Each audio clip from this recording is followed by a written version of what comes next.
exprimer. Écoute, c'est pas le moment. C'est franchement, mais pas le moment. Mais Saïd, ça fait une semaine que tu sors plus. Écoute, moi, je ne veux de contact avec personne. Tous les gens de l'extérieur, là, c'est Mais qu'est-ce qui fini, t'arrive? c'est terminé. Sors de ta bulle. Non, je ne veux plus de relation avec les gens qui sont à l'extérieur. Il faut qu'on se coupe. Tu comprends? Il faut qu'on se sépare des gens qui sont à l'extérieur. C'est terminé, c'est fini, Mais on peut Fatima. pas, Saïd, te séparer Mais du t'as monde. pas écouté la prédication, t'as pas écouté le prêche, t'as pas écouté bon sang de Mais c'est bonsoir. pas possible, Mais hein. le pasteur dans l'église dimanche dernier, il a dit c'est fini, vous êtes séparés du monde, séparez-vous d'eux, il a dit le pasteur. Et moi je crois dans le pasteur, tout ce qu'il dit c'est vrai. Mais Saïd, il fallait pas le prendre littéralement quand il a dit il faut se séparer du monde. Quoi? Mais Fallait non. pas le prendre littéralement. Mais non. Mais je comprends pas ce Écoute, que tu dis là. je vais te relire le verset que le pasteur a lu dimanche dernier au culte. Elle sait tout, Et elle ce comprend verset, tout. on le trouve justement dans Romains 12:2. Et il nous dit qu'on ne doit pas se conformer au siècle présent. Et alors, on va pas rester enfermé Non, bien et sûr. se séparer des autres? Alors c'est comme le melh, tu sais le sel. Oui. Le sel, finalement, quand il est à l'intérieur, il a une saveur. Mais dès qu'il est à l'extérieur, il peut perdre finalement sa saveur. Bah, sa exactement. saveur. Moi, c'est comme ça un petit peu que je le comprenais. Jésus nous demande d'être le sel de la terre.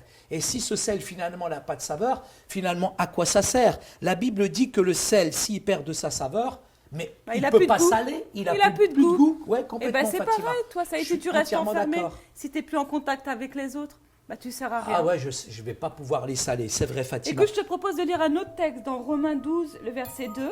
Ne vous conformez pas au siècle présent, mais soyez transformés par le renouvellement de l'intelligence, afin que vous discerniez quelle est la volonté de Dieu, ce qui est bon, agréable et parfait.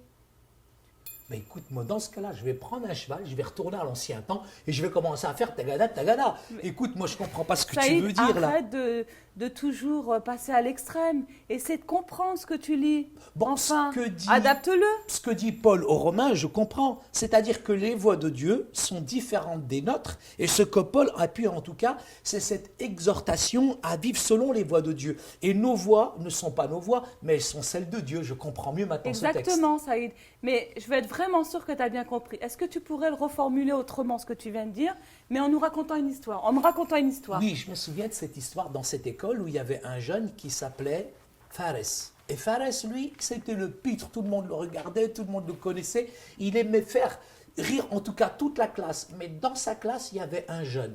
Et ce jeune-là, il n'était pas comme les autres, Mustapha. Mustapha était sérieux, personne ne jouait avec lui. Et un jour, il y a eu un grand examen et ils ont tous triché dans la classe. Tu sais, le seul qui n'a pas triché, c'était ce petit jeune, Mustapha, qui n'a pas triché. Et par contre, Fares, quand il a vu l'authenticité, quand il a vu la saveur, l'atmosphère, l'authenticité finalement de ce petit Mustapha, parce qu'il était vrai, ben, il a été touché par son comportement et il est devenu, Fatima, le meilleur de ses amis, parce que ce jeune Mustapha, il est devenu finalement comme du sel, qui a contaminé finalement Fares quelque part. Ce qui est intéressant dans l'histoire que tu me racontes, c'est que malgré qu'il fasse partie de la classe, il ne s'est pas laissé influencer par le reste de la classe. Pas du tout. Et il faut être courageux quand on est Ah, il faut être très un courageux. adolescent. Dieu, il a travaillé de la même manière avec les Israélites. Dans l'Ancien Testament, on voit qu'il avait, je dirais, choisi un peuple qui était le peuple choisi par Dieu. C'était son sacerdoce royal en quelque sorte. C'était cette nation sainte. Et en tant que nation, cette nation-là était complètement différente des autres, de toutes celles qui les entouraient. Tu sais, Saïd, la plupart des lois dans l'Ancien Testament mettent en avant le fait que l'on ne devait pas mélanger deux différentes semences, que l'on ne devait pas mettre deux animaux au même endroit, comme l'âne et le bœuf. Mesquine. Et puis aussi que, bah ouais, l'âne et le bœuf sont sous le même joug. Ouais, je pense que si je fais un parallèle, Dieu, il avait aussi commandé au peuple d'Israël justement de ne pas se mélanger avec les autres nations. Et en même temps, il leur avait même commandé de ne pas se marier. Mais bon, toi, tu es algérienne, moi, je suis marocain, heureusement que ça a changé. Simplement te dire que c'est vrai, Dieu les avait gardés purs pour qu'ils soient une lumière dans le temps qu'il avait choisi, pour qu'ils soient finalement la lumière du monde et communiquer le message. C'est vrai que Dieu, il veut qu'on soit différent du monde, qu'on soit justement cette lumière et que cette lumière, elle soit pour sa gloire. Oui. Mais il y a un verset biblique qui est très intéressant, Fatima, que tu pourrais peut-être nous lire, dans Matthieu chapitre 6, verset 24. Personne ne peut servir deux maîtres, car il détestera le premier et aimera le second, ou il s'attachera au premier et méprisera le second. Vous ne pouvez pas servir Dieu et l'argent.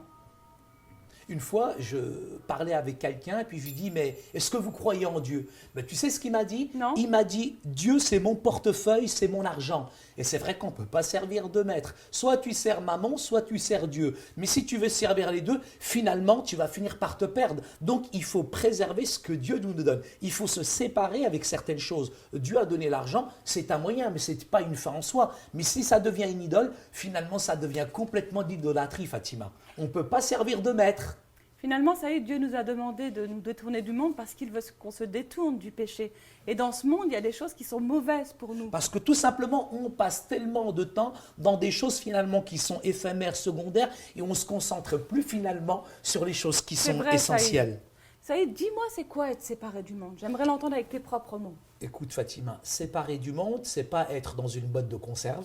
D'accord. C'est pas s'enfermer dans une grotte, dans une caverne comme un ours, Oui. mais c'est simplement, en tout cas, vivre dans le monde, mais en se séparant de certaines choses qui sont nuisibles et qui vont être en contradiction, je dirais, avec les valeurs de la Bible. Donc, non seulement Dieu nous dit, on est du monde, mais on n'est pas séparé complètement, mais il y a certaines choses sur lesquelles je dois me séparer. Et Dieu nous a promis de recevoir des promesses, d'être avec le Père et d'être différents finalement des autres. Et c'est comme ça qu'on va impacter, qu'on va toucher finalement les gens qui sont à l'extérieur. Parce que c'est notre vie chrétienne, c'est notre témoignage qui va faire finalement la différence, Fatima.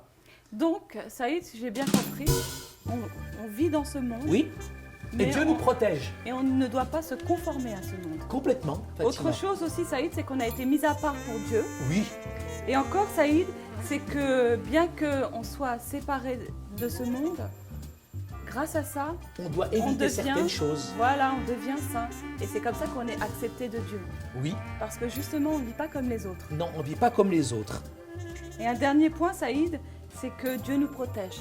C'est un véritable Père. Parce qu'on s'est mis en fait sous la main de Dieu en fait. Et il nous protège. Ben alors pourquoi j'ai peur? Pourquoi j'hésite alors?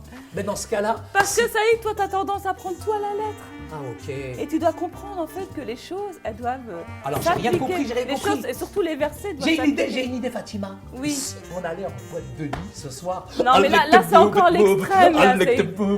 Quoi? C'est l'extrême encore une fois. On peut pas faire ce qu'on veut. Mais tu me dis de ne pas quitter le monde et maintenant je te dis de pas aller dans le monde, tu me dis non. Non, il est dit qu'on ne doit pas se conformer au monde, mais on doit y vivre. D'accord Fatima, alors qu'est-ce qu'on fait ce soir? Bah comme d'habitude. Écoute, avec toutes les histoires que j'ai entendues, se séparer, etc. et tout, moi je me sépare pas de toi.